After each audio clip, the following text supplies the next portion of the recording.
দর্শক, এই মুহূর্তে ডাকসুর পাশে অবস্থিত ইনকিলাব মঞ্চ তৈরি হয়েছে। সেখানে শরীফ ওসমান হাদির মরদেহ নিয়ে যাওয়ার প্রস্তুতি চলছে।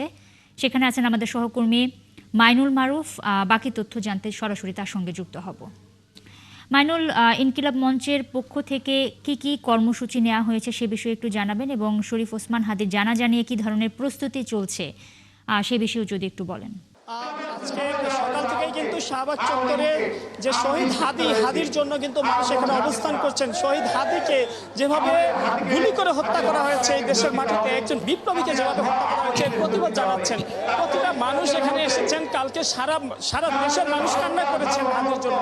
তারই পরবর্তী যে মানুষের যে ক্ষোভ, তা এই আন্দোলন হাদি হত্যার বিচার চেয়ে তারা আজকে কিন্তু শাহবাগে কিন্তু অবস্থান করছেন। এবং এখানে আমরা দেখেছি যে ইনকিলাব মঞ্চ এবং ডাকসু দুটি সংগঠন থেকে কিন্তু এখানে মানুষ এসেছেন এবং তারা সম্মিলিতভাবে এখানে প্রোগ্রাম করছেন।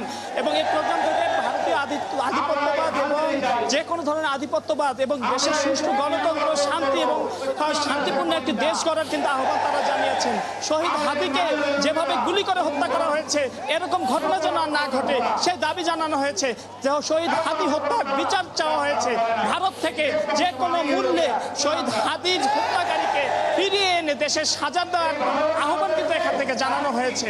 পাশাপাশি আমরা দেখেছি যে এখানে যে ডাকসুর নেতারা আছেন তারা সরকারের প্রতি আহ্বান জানিয়েছেন এই ঘটনায় যারা জড়িত, যারা প্ল্যান মাস্টার মাইন্ড, সকলকে আইনের আওতায় আনতে হবে। শুধু হাদি নয়, এই দেশের জন্য যারা জীবন দিয়েছে তাদের জন্য সকলের বিচার দাবি করেছেন তারা।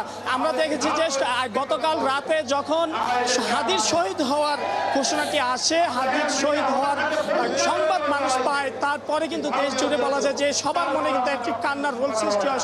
সবাই কিন্তু কেঁদেছেন, পুরো দেশের মানুষ গতকাল কেঁদেছে। আজ এই মুহূর্তে সেই হাদি হত্যার বিচারের দাবি কিন্তু শাহবাগে সবাই কিন্তু একত্রিত হয়েছে। হাদি হত্যার বিচার চায় এই দেশের মানুষ। যে কোনো মূল্যে হাদির হত্যাকারীকে ফিরিয়ে এনে যে কোনো মূল্যে সাজার আওতায় আনতে হবে, এই দাবি তাদের সকলের। এবং এখানে যে সকল মানুষরা আছেন তাদের সকলেরই একটা দাবি, যারা হাদিকে হত্যা করেছে, যারা হাদি হত্যার পেছনে ষড়যন্ত্র করেছে, সকলকে যত দ্রুত সম্ভব গ্রেপ্তার করতে হবে, তাদেরকে আইনের আওতায় আনতে হবে। যেখানেই থাকুক তাদেরকে আইনের আওতায় আনতে হবে। আমরা দেখেছি যে ইনকিলাব মঞ্চ এবং ডাকসু দুটি সংগঠন একত্রিত হয়ে কিন্তু আজকে আন্দোলন করছে। শহীদ হাদি হত্যার বিচার, এটাই তাদের প্রধান দাবি। শুধু তাই নয়, যে কোনো ধরনের আধিপত্যবাদ থেকে তারা বলছেন যে কোনো আধিপত্যবাদ থেকে বাংলাদেশ মুক্ত হবে। আধিপত্যবাদী শক্তি বাংলাদেশ আর কখনো ক্ষমতায় আসতে পারবে না, এই দাবি কিন্তু সকলের। হাদি হত্যার বিচার চায়, আধিপত্যবাদ থেকে বাংলাদেশ মুক্তি চায়, এই দাবি জানিয়ে কিন্তু আছে এখানে হচ্ছে। হাদিকে যেভাবে মারা হয়েছে আমরা দেখেছি, এই বাংলাদেশের জন্য এটি একটা আসন্ন সংকেত। তারা বলছেন যে ফ্যাসিস্টরা চলে গেলেও তারা কিন্তু এখনো সেই পেছন থেকে ষড়যন্ত্র করে যাচ্ছেন, তারা এখনো পেছন থেকে কলকাঠি নাড়ছেন। যারা বিপ্লবী তাদেরকে হত্যার জন্য নানা রকম ভাবে চেষ্টা করছেন। এখানে অনেকেই আছেন, আমি কয়েকজনের সাথে কথা বলতে চাই, যদি তার কথা বলেন। হাদি হত্যার বিচার কি চান আপনারা? হাদি হত্যার জন্য হাদিকে যে বা যারা হত্যা করেছে, গতকালকে অন্তর্বর্তীকালীন সরকারের প্রধান ডক্টর ইউনূস সাহেব বলেছেন যে হাদিকে যে হত্যা করেছে, হত্যাকারীকে দেশে ফিরিয়ে এনে সর্বোচ্চ শাস্তি নিশ্চিত করবে। এবং ডক্টর ইউনূসকে এই মর্মে ঘোষণা দিতে হবে তিনি কত দিনের ভিতরে সর্বোচ্চ শাস্তি নিশ্চিত করবে। যদি তিনি এই মর্মে ঘোষণা দেন তাহলে আমরা ছাত্র জনতা আমরা রাজপথ ছেড়ে দেবো, অন্যথায় আমরা রাজপথ ছাড়বো না যতক্ষণ না পর্যন্ত হাদির বিচার না হবে ইনশাআল্লাহ। যেমনটা বলছিলেন, হাদি হত্যার বিচার চান তারা এবং হাদি হত্যা বিচারের জন্য তারা রাস্তায় এসেছেন। যতক্ষণ পর্যন্ত হাদি হত্যার বিচার সম্পন্ন হচ্ছে ততক্ষণ রাস্তায় ছাড়বেন না। আমি আরো একজনের সাথে কথা বলছি এবং তার কাছেও জানতে চাইবো আজকে আপনাদের আন্দোলন এবং পরবর্তীতে আপনাদের কি করতে চান। আমরা চাই যে আমাদের যে হাদি ভাই আজকে শহীদ হলো, এই অবৈধ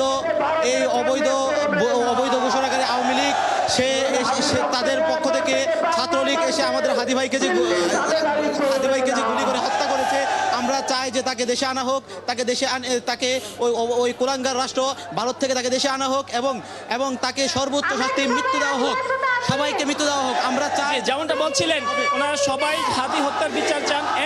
যে কোনো মূল্যে হাদির যে হত্যাকারী তাকে যেখানেই থাকুক তাকে ফিরিয়ে এনে দেশে এনে সাজা কার্যকরের দাবি জানিয়েছেন। এখানে আজ হাজার হাজার মানুষ এসেছেন, তারা সবার একটাই দাবি, হাদির বিচার চান এবং তারা নিজেদেরকে সবাইকেই দিচ্ছেন। তারা বলছেন দেশ গড়ার জন্য তারা হাদির মতো লড়াই করে যাবেন এবং আগামীর বাংলাদেশ যাতে সুন্দরভাবে করতে পারেন সেই লক্ষ্যে তারা কাজ করে যাবেন। এবং আজকে আমরা দেখেছি যে সকাল থেকে এবং গতকাল থেকে কিন্তু দেশে যখন হাদির শহীদ হওয়ার সংবাদ আসে সারা দেশের মানুষ একসাথে এক কান্নায় ভেঙে পড়ে, সবার মনের মধ্যে একটি অস্থিরতা বিরাজ করে। এবং তারপর আমরা দেখেছি রাস্তায় নেমে এসেছিল মানুষ। আজ সকাল থেকে আমরা দেখেছি যে শাহবাগ চত্বর কিন্তু এই মানুষের দখলে, তারা রাস্তা বন্ধ করে দিয়ে হাদি হত্যার বিচার চাইছেন, সরকারের প্রতি আহ্বান জানাচ্ছেন যে কোনো মূল্যে যে কোনো কূটনৈতিক তৎপরতার মাধ্যমে হলেও হাদির হত্যাকারীকে যেন আনা হয়, হাদির হত্যাকারীকে যেন এনে যে কোনো মূল্যে বিচারের মুখোমুখি করা হয়। এখানে তাদের একটাই দাবি, হাদি হত্যার বিচার। এবং প্রতিটা মানুষ কিন্তু আজকে এখান থেকে স্লোগান দিচ্ছেন তারা সবাই হাদি। শাহবাগ থেকে মাইনুল, অনেক ধন্যবাদ আপনাকে। দর্শক, ইনকিলাব মঞ্চের কর্মসূচির কথা বিস্তারিত জানাচ্ছিলেন শাহবাগ থেকে আমাদের সাথে সহকর্মী মাইনুল মারুফ।